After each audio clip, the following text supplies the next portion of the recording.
સર્વાંગાસન એ બધા જ અંગોને સ્વસ્થ રાખનારું, બધા જ અંગોને એનર્જી આપનારું સર્વશ્રેષ્ઠ આસન છે.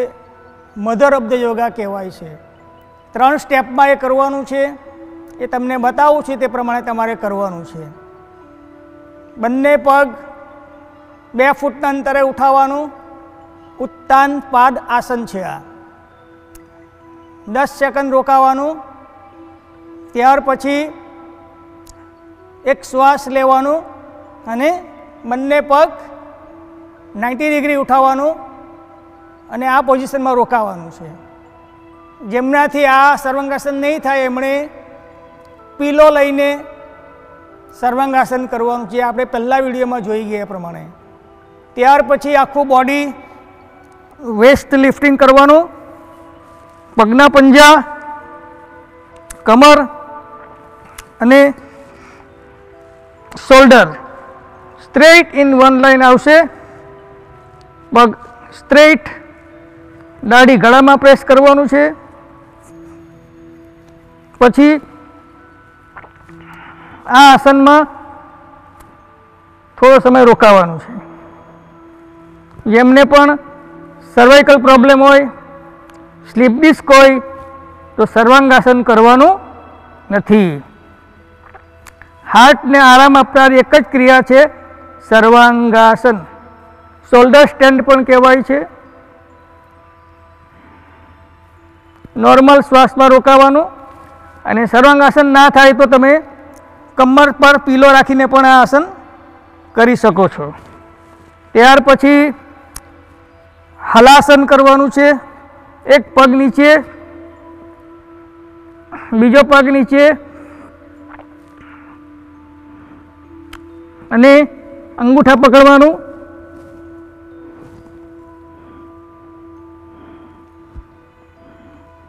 આ હલાસન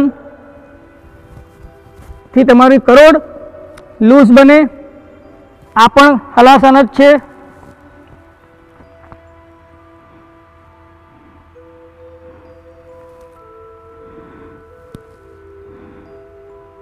પછી એક પાદ હલાસન.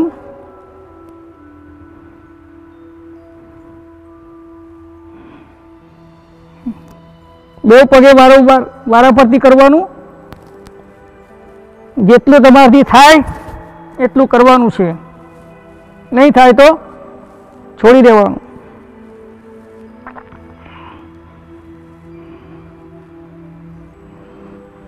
પછી આ પ્રમાણે સપોર્ટ લઈ લો.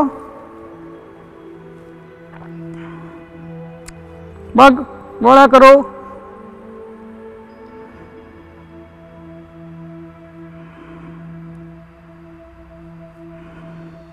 ભેગા કરો. 10 વખત પગને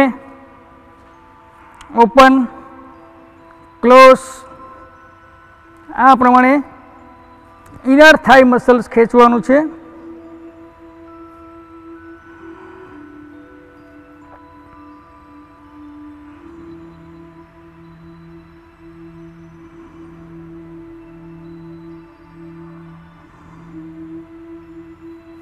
અને આ પ્રમાણે 3 થી 5 મિનિટ આ આસનમાં રોકાવાનું છે.